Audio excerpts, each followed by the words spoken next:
Hello and welcome to the I Can See Your Next Smash Hit Career Saturday Night Success Story panel.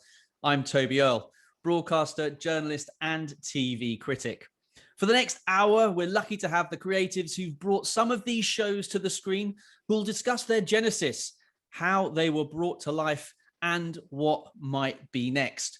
Unlike the smash hit shows which have taken Saturday nights by storm in the UK, I won't be asking you to guess who's on the panel, nor, to their relief, will I be asking them to sing. And, incredibly, this isn't a mask.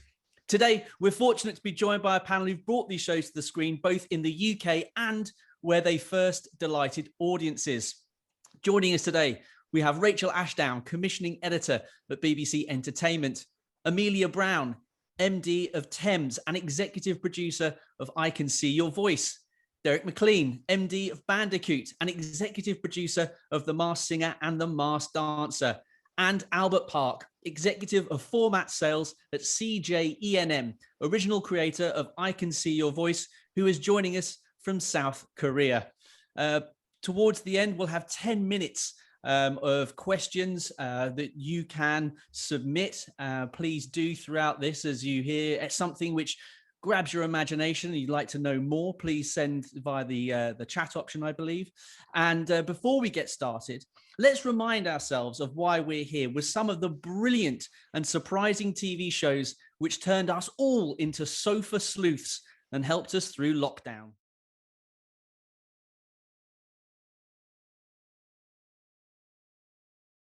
Well, that was a recap of some of the year's most surprising, engrossing television. And not only who's behind the mask, who are the people behind the people who are behind the mask? And I think we should kind of, or perhaps even The Voice. And to start with, I'd like to speak with you, Albert. Albert Park, hi. Thanks for joining us today. I really do appreciate it. Over the last 18 months or so, these shows have taken the UK by storm. Of course, some of these formats have been rolled out internationally, globally. So why do you think Korea has become the home of so many great formats? Well, thank you, Toby, and thank you for this, exciting, panel.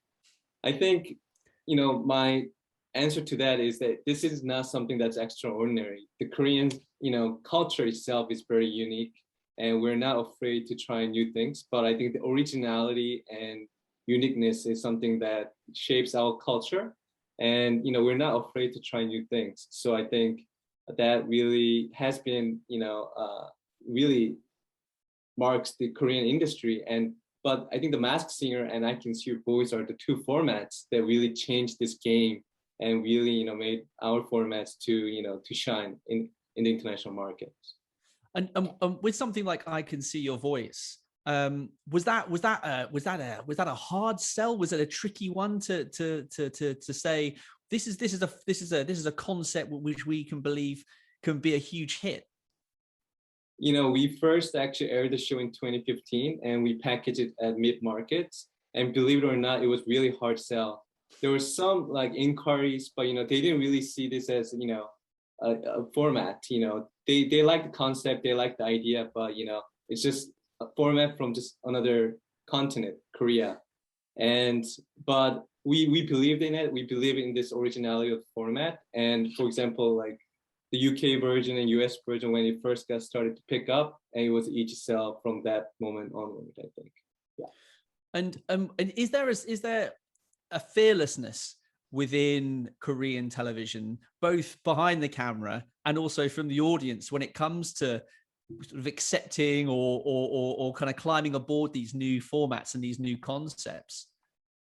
Yeah, of course. I mean, the Korean audience are very, trend driven, and they're not afraid to share their opinions, even for scripted and unscripted, which makes this creative industry very unique, atmosphere. So, like all the creatives and directors, they had to listen to the voice of the audience, and they're not afraid to voice it out. So that's how I guess we have all these unique shows. I mean, we had music shows from ages before, but that's how we continue to propel new, original, and innovative ideas. And music seems to be very important to a lot of these shows. Why is that? Why do you think that is? Koreans just love to sing, and it's actually deeply rooted in our like culture and heritage. There's a big, karaoke scenes and nightclub scenes here in Korea. If you've been to Korea, the signs and lights never go out, and people start to sing. They love to, gather in groups and really enjoy singing together. And that's also another reason why we have so many music shows from all different broadcasters, and it won't stop, to be honest. Yeah. And with that, you mentioned obviously culture playing such a big part. Is how vital then is it for companies like yourselves and developers like yourselves to be observing culture and trends, no matter where they might take place, whether it's on the high street, like you say, you see the neon signs of the bars where people are going and what they're doing, through to digital media, sort of keeping up with the trends there. How important is that to you for looking for new ideas? It's really important, to be honest. And we always try to seek new ideas, not only from the domestic perspectives, but from global. And now I think the digital, as you mentioned, is a big thing for us, CJENM, and for most of Korean companies. So we wanna adapt to this changed environment and setting, but really keep the original storytelling, that genuine storytelling, and that it's entertainment format, but with really unique, genuine storytelling. I think that's really, you can see that in both Masked Singer and I Can See Your Voice.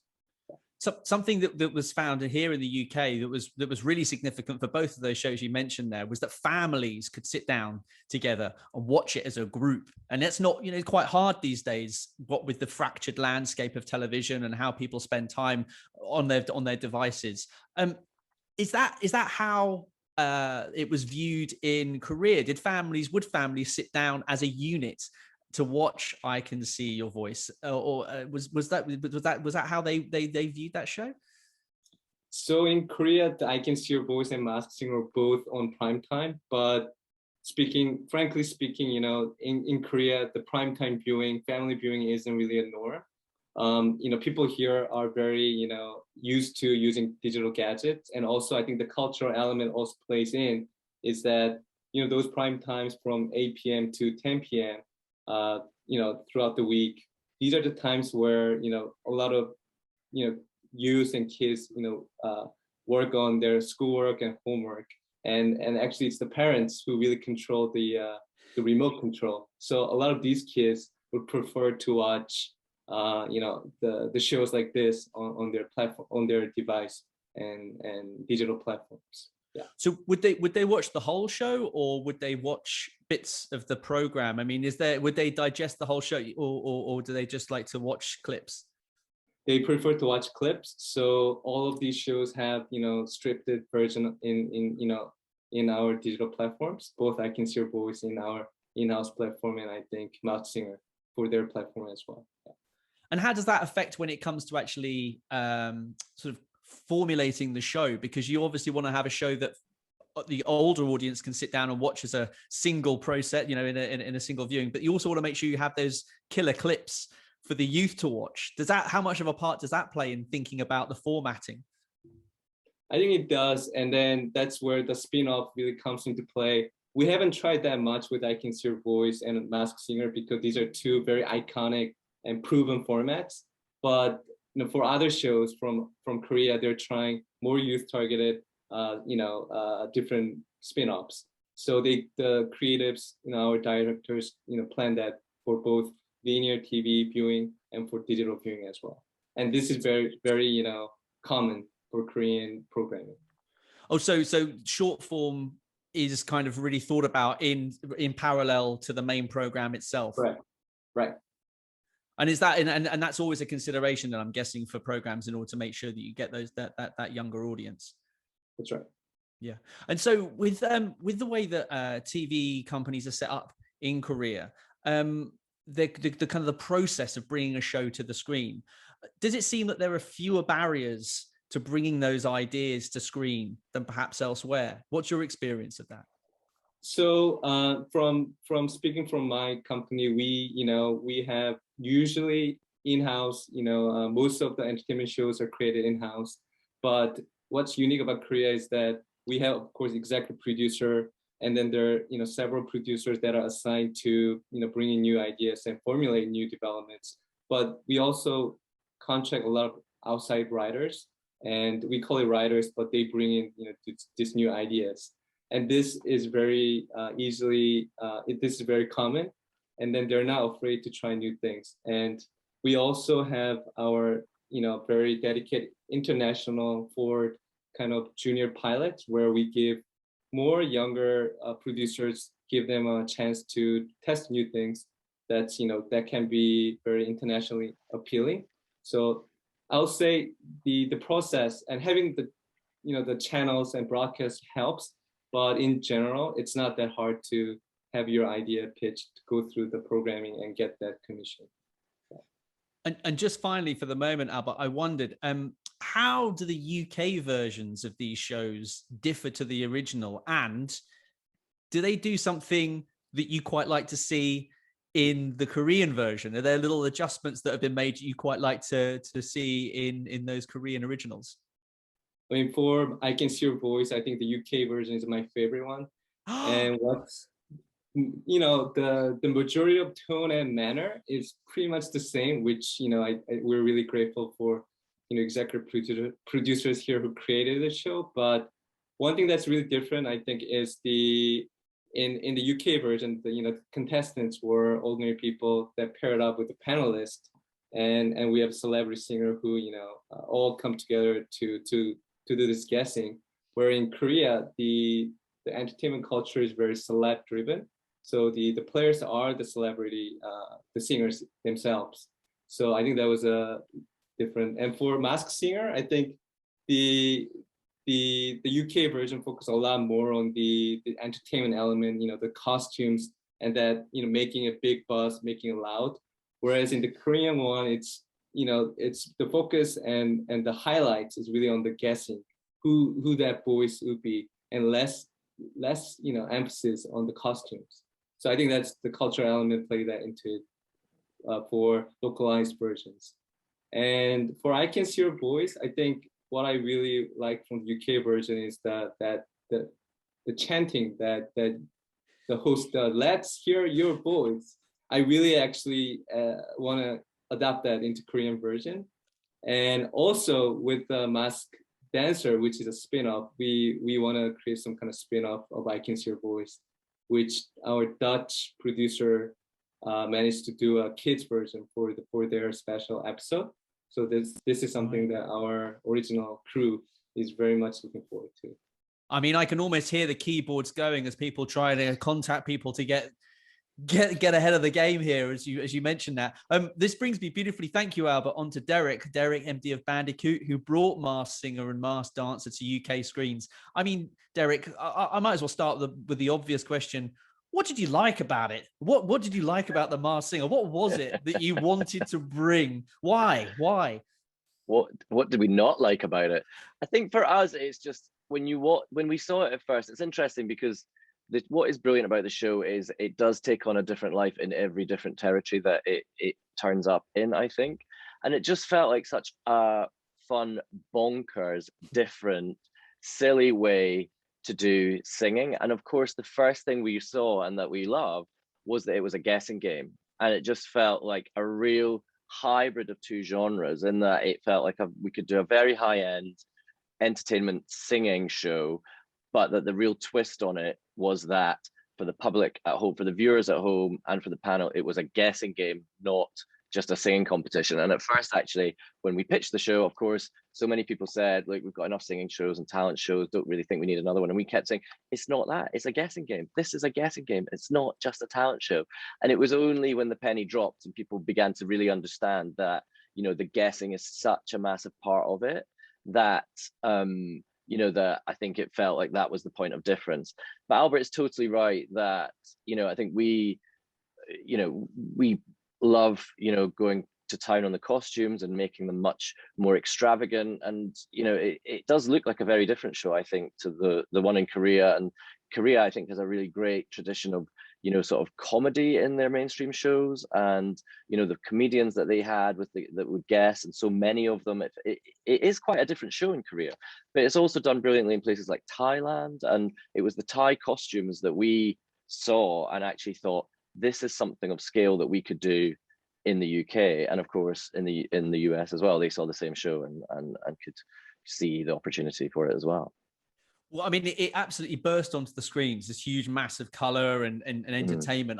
How did you convince, I mean, obviously you're brilliant, but how did you convince that Bandicoot was the right company to take on the Masked Singer? Do you know what? That is a really good question, and I can't answer that because I don't know how on earth. I really don't know why they chose that. But no, I think we were ahead of the game. I knew about the format from 2015 when it came out at first, and I loved it then. It didn't really, it did the rounds. It nearly was set up in the US at MTV, but as a much more niche, from a much more niche comedy idea. And actually, it was the second, once it had sort of started its world domination and moved through Thailand and these other territories and got bigger and bigger and bigger, that's when people began to see that it could be a big, primetime show. And obviously, my background, I'd done big shows. I, was creative director at BBC Entertainment for studios, and so, I sort of really was selling my pedigree in a way that we had a vision for this show. And I mean, it is interesting because our Korean partners afterwards, when it was a big success, they did admit they were sort of thinking they were Googling this small Scottish company that had just started less than a year before, thinking, why are we giving them it? But they decided to do it. And I think that really goes to the heart of what Albert was saying about, I think, Korean culture and sensibilities. They're risk takers, they're mavericks. They just think, yeah, this guy's ahead of the game and he wants to do this show and he's got an idea, let's give him it. And I think we really benefited from what is a culture of risk takers and mavericks, and I'm very, very grateful to that, and I really do respect our Korean partners for that. I mean, that brings me beautifully on to my next question. I just wondered about your involvement with your Korean colleagues. I mean, how involved were they in the process along the way? So I think that this is the other really interesting thing about optioning a format from Korea and Asia generally, as opposed to a European format. I think our Korean partners are give us far more leeway to interpret the format in any way we want and to make it right for our domestic market and right for each different market. And I think that's why you're seeing such a massive success with all these formats, because they're very open to us changing the format to make it right for us. I think perhaps the criticism I would have of some European format holders is that they're so hell-bent on not changing the music, not changing the titles, making sure it looks exactly the same in every country. And it doesn't really help, sell a show into your domestic market. Whereas I think what has been brilliant with our Korean partners and with all the shows that we're talking about is that they have evolved in every different territory and they've been able to become their own thing. It doesn't feel like a foreign import. When we looked at the show, we did think it was a really British format because it was eccentric, it had comedy, it felt a bit like a panel show, a bit like a singing show. We really knew it could work here, but we knew we had to interpret it in the right way to make it feel authentically British. And I think they've given us the leeway to do that. And I hope they feel that that is the right thing to do. And you mentioned there about them having about Korean TV having a culture of risk taking. I wonder, how hard was it to persuade celebrities to take part in the first series? How risk averse or how keen were people to take risks who you approached for that very first series? I mean, it's never easy to book a show like that. It is just never easy. And I think we did benefit from the fact that the Fox version aired just before us, so I think that really helped and it gave us a head of steam. But we had really promised big names to the network, so we were under pressure to deliver. But it's an interesting thing. We learned a lot along the way, because the paradox is the better singer you are, the further you go in the competition. So actually, in our first series, some of the best singing names were actually up. They were revealed much later in the format. So it works really well though, because it sort of felt like it just kept building and building, and it was an even better reveal week after week after week. So I think that felt like part of it in the first series, which was sort of unintended but worked. And now I can't let you go without asking about the next series and what the next series might hold. Bearing in mind the US version had Kermit the Frog hiding inside a snail, and little Kermit suddenly just popped up from the shell to be revealed. What have you got planned? What can we expect at least for the next series? Oh, I mean, I'll just give you all the twists now, shall I? Please do. When we saw, I mean, I think it's really, I mean, it's brilliant to point that out, because I mean, I watched that with my head in my hands thinking, how on earth are we going to do anything like this? They innovate. What is brilliant about the format is it constantly challenges you to innovate and to keep going. And I think, you know, it's great to see all these different formats doing things, all the different territories doing things so differently. So, you know, I think there's no question that, you know, we will bring in some changes, but I do think, you know, we are a very different, I think our situation with The Masked Singer in the UK on ITV, a real heartland channel, it's a really different situation actually to, you know, where Fox sits in the landscape in the US. So actually, you know, I'm quite aware that I think The Masked Singer has already become quite a beloved format for viewers, and I'm cautious that we don't want to. I don't think you need to sort of throw the baby out with the bathwater and do ridiculous things with it, because it's becoming a real heartland family favorite show. So I think, you know, we are in a different landscape to the US. So I wouldn't necessarily fiddle with it too much. That's what I'm saying. Very wise, extremely wise. Rachel, Amelia, thank you for joining us today. I Can See Your Voice was a big hit for the BBC, and I just wondered, Rachel, to talk about risk taking. What was your first reaction to when you first watched or saw or heard of I Can See Your Voice as a format? So when I first saw it, I think the thing that really hit me was the number of reveals that were in it, because you see a lot of formats where everything happens just at the very end, and you were sort of getting a hit of a reveal every sort of 10 minutes, maybe even less. And I thought that would be that moment where you'd stay on the sofa and go, well, I'll just stay on and see if that one, and before you know it, you're at the end of the show. And also the fact that the end of the show is joyful, whether it's a good singer or a bad singer. You know, what's different to the American format is somebody will go home with the money one way or the other, whereas we were talking earlier about things being different. In the US version, their bad singers don't win. And I just thought it felt great to be able to celebrate the bad singers, and we're always looking at what's the next casting pool, and there they were, bad singers.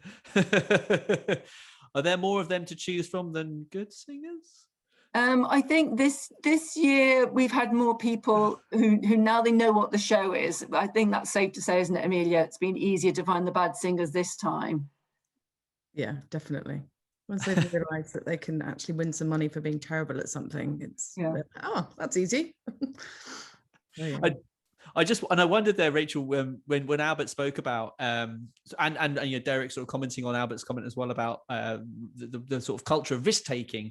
I wondered, was I Can See Your Voice a risk for the BBC? A high concept entertainment shows such as I Can See Your Voice a risky proposition? I think any show on a Saturday night, any big Saturday night show, is a risk. You know, any broadcaster would say that, but the BBC can afford to take risks because we're a public service broadcaster. Now, obviously, everything goes through due consideration, and you know, myself and Kate Phillips, who's the controller of entertainment, and other members of the team who'd also seen the format. There was a lot of work put into it and a lot of thought, but it felt like it was new and exciting, and you know, we can afford to take those risks because we are, you know, not beholden to shareholders. And so it just felt like it was a natural fit, the BBC and I Can See Your Voice. They had a to use a terrible word, synergy. I think we always look for shows that have got, I always say they've got to have heart, humour and scale, and this show had all three of those. You know, and it's warm. I mean, it's sort of, you're in on the joke. I mean, I remember when we did the first episode, and we had a lady who was a Zumba teacher, and her name was Queen of Clubs, and she just reveled in the fact that she wasn't a great singer. And And when I saw her do her audition, I was like, okay, yeah, this is the right tone. Honestly, and this is for both of you, I guess. Whose auditions do you prefer listening to, the really good singers or the really bad singers? I like to not know when they get sent to me. Amelia and I play the game. Yeah. Yeah, it's the best. When they're pitched to us, we play the game. It's the best casting. Yeah.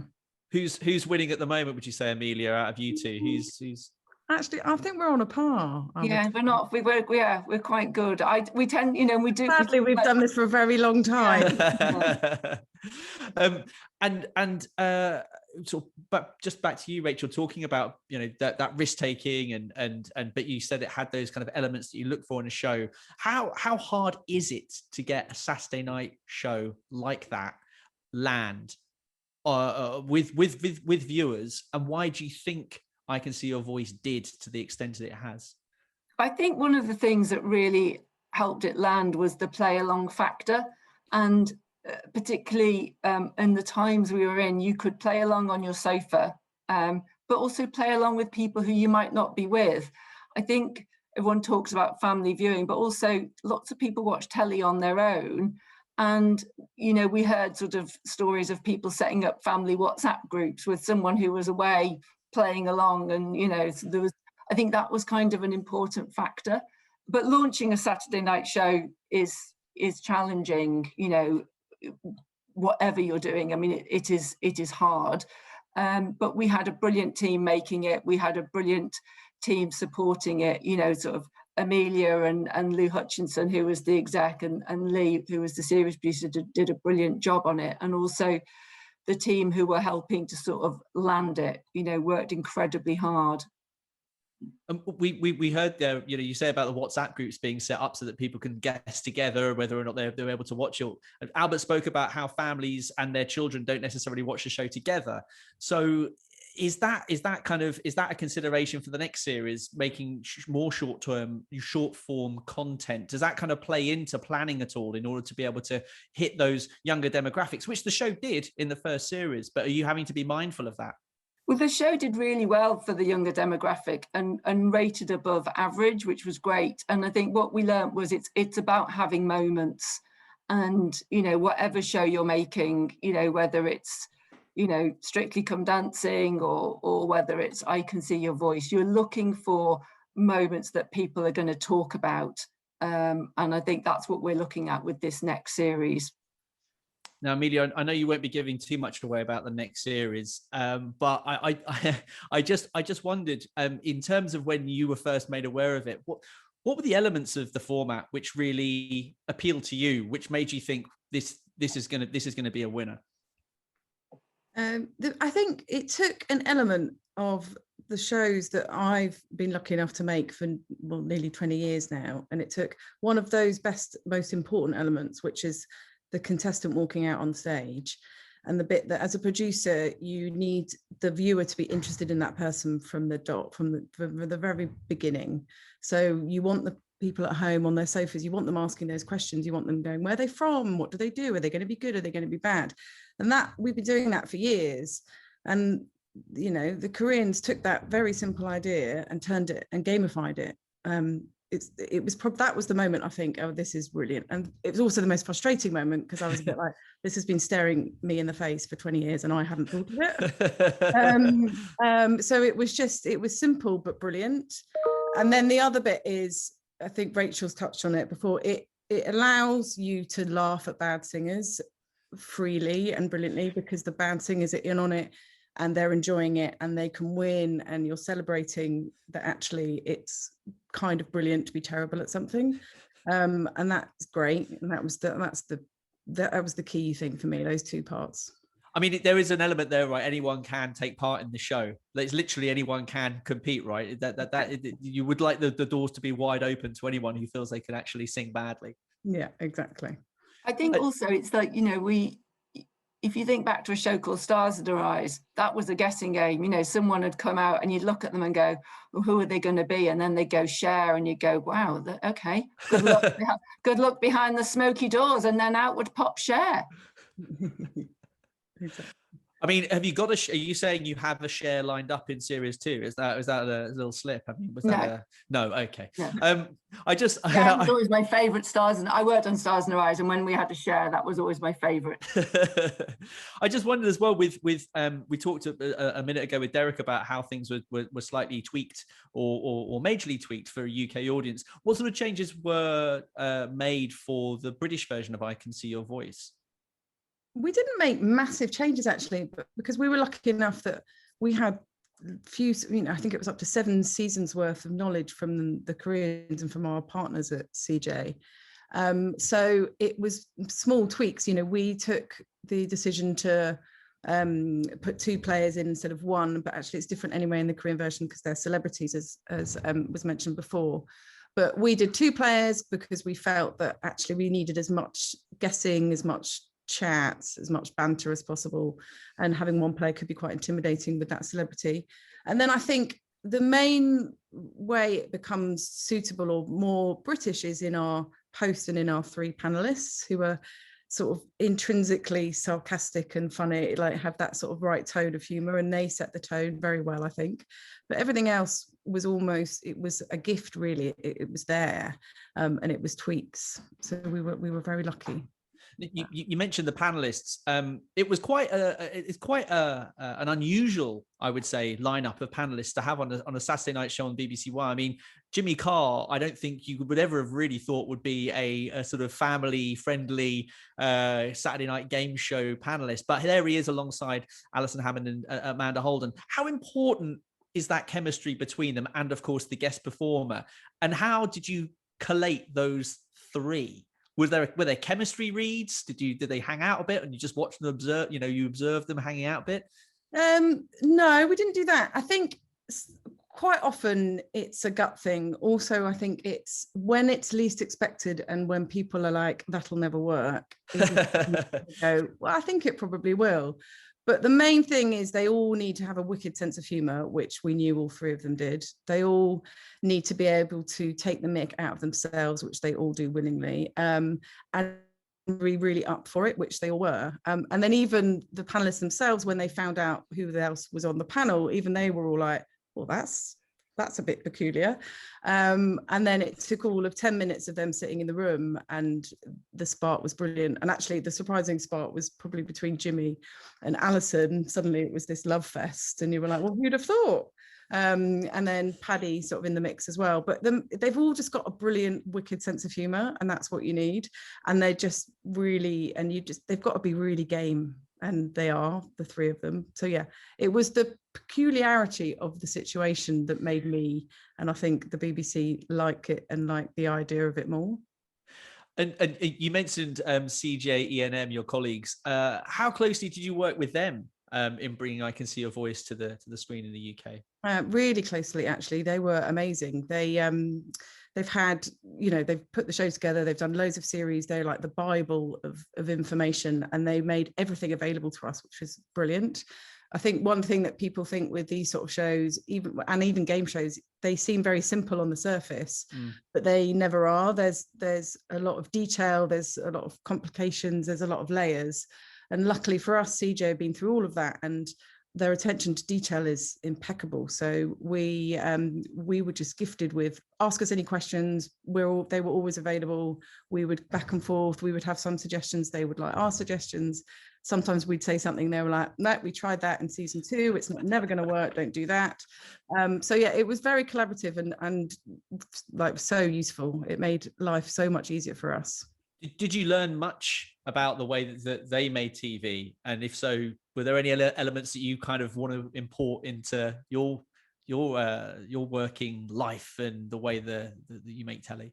I think Derek touched on it earlier. What I have learned about the Quins is they are risk takers. They are super creative, and they properly, when we all sit down in creative sessions and go, right, blue sky thinking, guys. I think the Koreans genuinely do know what blue sky thinking is and thinking outside of the box. So you always take learnings from that, for sure. So yeah, it was, and also I didn't realize before working with them quite how important humor and fun is, and just the more bonkers something is, the better. And actually Brits have probably been, sometimes I think we try and tell the audience what they like a bit too much. And actually The Masked Singer was probably the first thing when they went, we don't know what you're going to like, but this is brilliant and bonkers. And the audience went, yes, thank you very much. We'll take more of that. And that's what I think the Koreans are really good at. So yeah.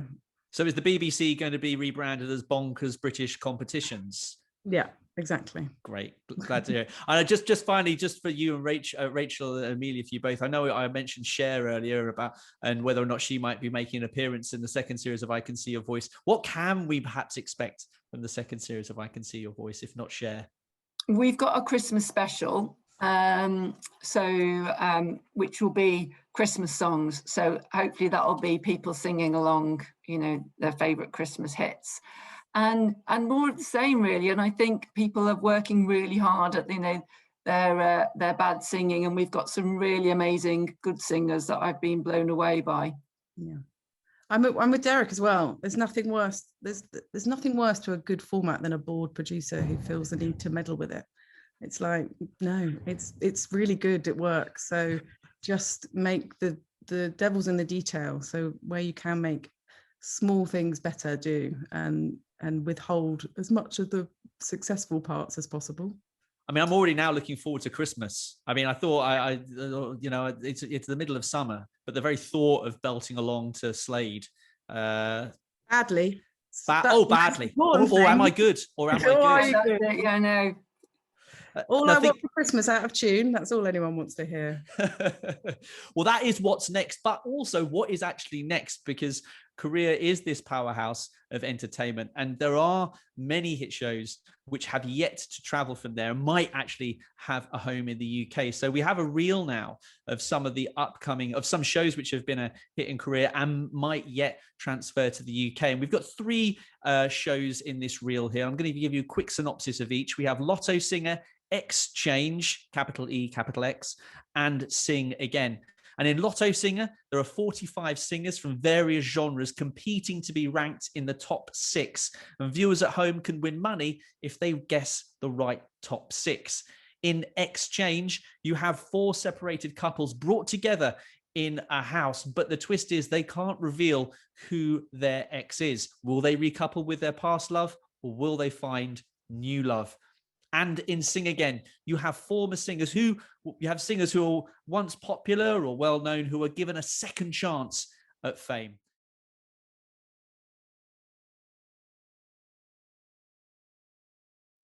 So there we have 3 enormous shows which may yet travel to the UK. I'll just say again, if you have any questions, please do submit them via the Q&A. Having seen that, you might get a taste of what is to come. And I just wondered, Albert, what do you think is next in terms of programming? What kind of which shows do you think are going to break out and be the international hits like the ones we've been discussing today? No, it's, I think, good question, but I think the music competition show will, you know, sustain. It's just how we give a different twist. So when we talk with our creators, in-house creators, they're like thinking about a music show, but combining that with, you know, different element like reality or dating. So from CJ, we have a program called Love at First Song, which, you know, combines the music duo competition element with dating.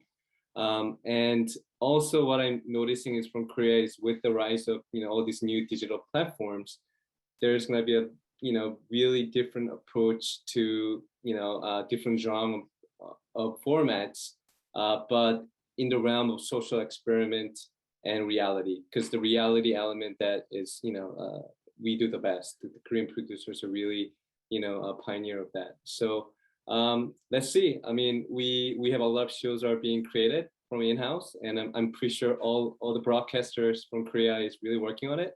So let's find the next big hits together. Do you think guessing will be will be the motif which continues to be a big hit? Of course, yeah. I think it's probably guessing with different type of genre of music, or guessing with the, you know, hybrid of guessing reality and music.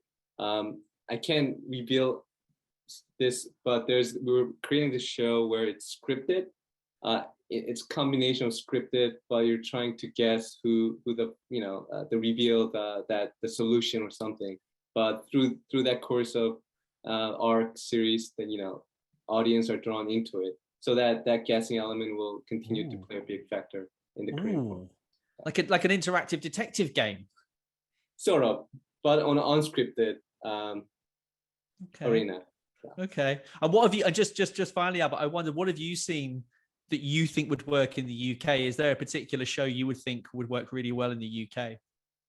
I mean, Exchange, it's doing really well from our digital OTT platforms. I know you guys are big with dating shows, but it's something that we want to try, of course, with it. And also maybe Love at First Song from CJNM. That's, I think, has potential to, to be the next I Can See Your Voice, but hopefully we can find the right turf for that format.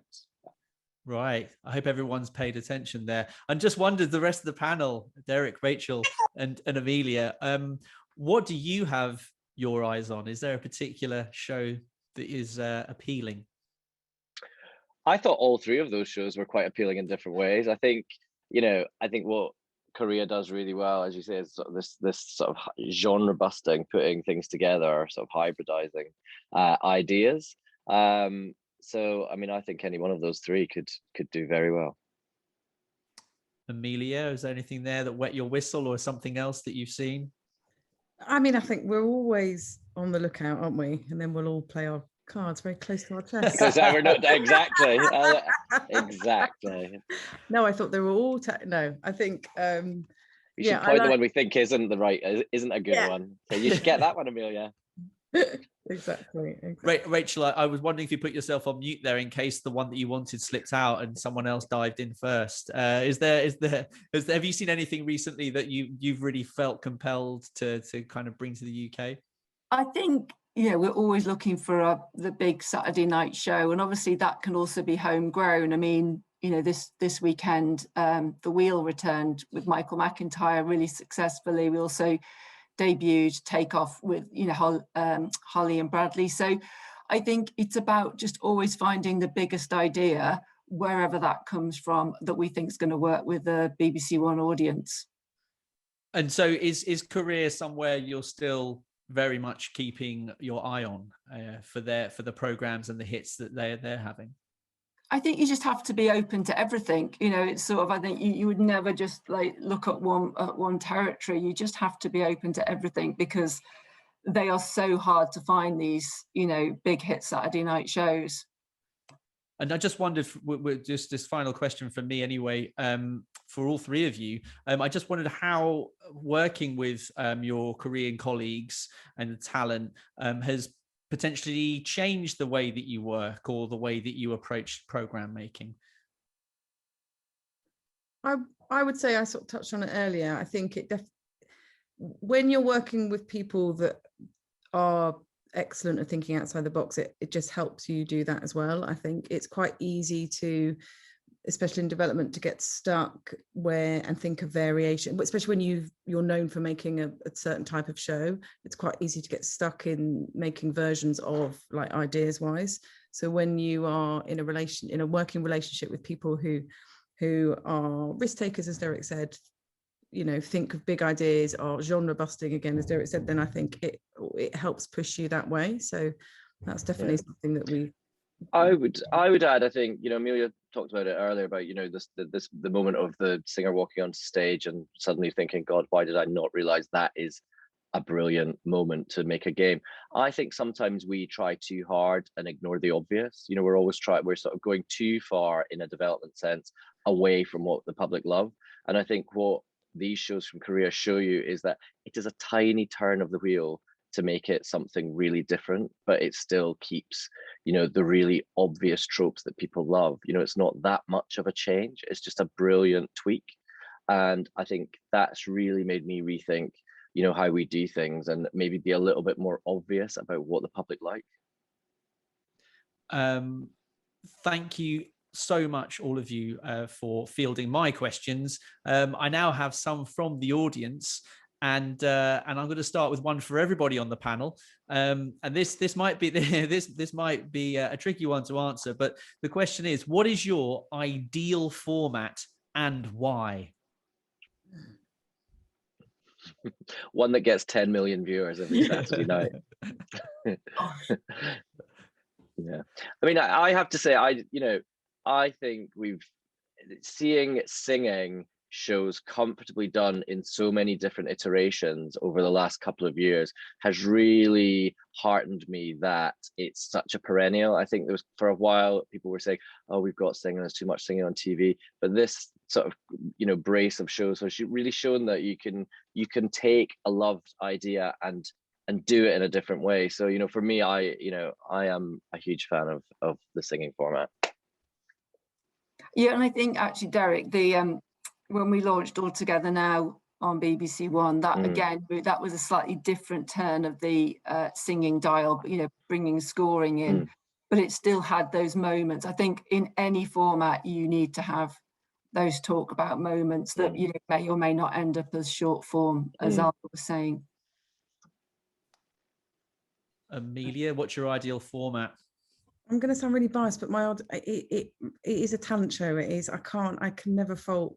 I still get surprised by when I do BGT. But actually, I can see your voice. What it did do is make me really enjoy studio again, actually, because it was funny and we were laughing. And then you go, actually, it's again a slight twist on a format. And it's brilliant for our genre as well, when there's a whole other ream of shows that are, again, a slight twist on something that's been around for a long time, makes you go, yes, God, there's still more and more life in what we do. So that gives you a lot of hope and excitement as well. And finally, Albert, what is your ideal format? I think I have to agree. I mean, the music formats, to me, I think it moves the most and resonates the most. And as I said, there's so many music related formats from Korea, but I still think there's much more to come, and that power of that voice is so much powerful, I think. And we'll see, maybe we'll find the next Turning Chair or The Mask. Let's see it. There's another question here from the panel, which is a good question. I'm going to ask all of them, all of you. Do the British members of the panel think viewers are open to more guessing formats, or do you think with trends in TV here in the UK, we kind of move on? We kind of have a kind of trend, and then we just kind of skip to the next one. I don't know, Albert, how you feel about the British TV audiences. Do they kind of move on kind of quickly? Sorry. Can you repeat the question? I just wondered. Do you think? Did you hear? I was asking. There's a good question to the panel about are British viewers open to more guessing formats, or do you think that the British TV viewer kind of moves on to a next trend maybe quicker than perhaps Korean audiences do? No, I think the guessing game element is, I always get asked this question when we pitch ideas from Korea. Where's that guessing element? Where's that draw?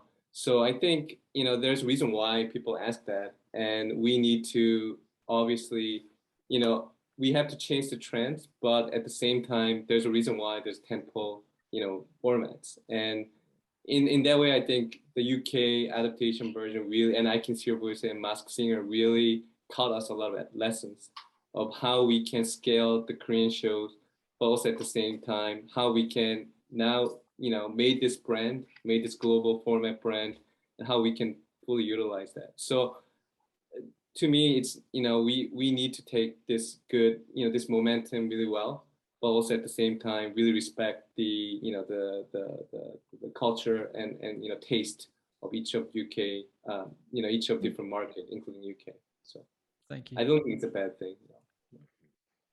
Derek? I think the British viewers do get a bit tired of knockoffs, and so I think there is always a shelf life. But I think, I've talked about this before, but you sort of, when I'm a Celeb arrived and when Big Brother arrived, there were lots of sort of look-alike shows that came after them that didn't really survive, but the big daddies did survive. And I'm very hopeful and confident that The Masked Singer will be the ultimate guessing game. And others may come and go. I do think I Can See Your Voice is brilliant as well. So I think they, as the start of it, hopefully will still be there. But I think people will try other things, and some of them will be good, but not all of them will survive. You know, that's the nature of copies. Amelia? Yeah, I think play along will always be an element of entertainment because it has done for years and years. There's an element of it in many different formats and many different genres, really. So, and I'm hoping that, and I hope that will stay. But yeah, there's, you know, every genre, every format type has many variations, and as Derek said, some survive, some don't. It will always come down to the quality of the production, I think, and the whether something is fun and exciting. If it's fun and exciting to make, it should be fun and exciting to watch. But they're the hard ones. Yeah, I think Amelia's right. I think actually, if you think back to something even like Blind Date, was ultimately a guessing game.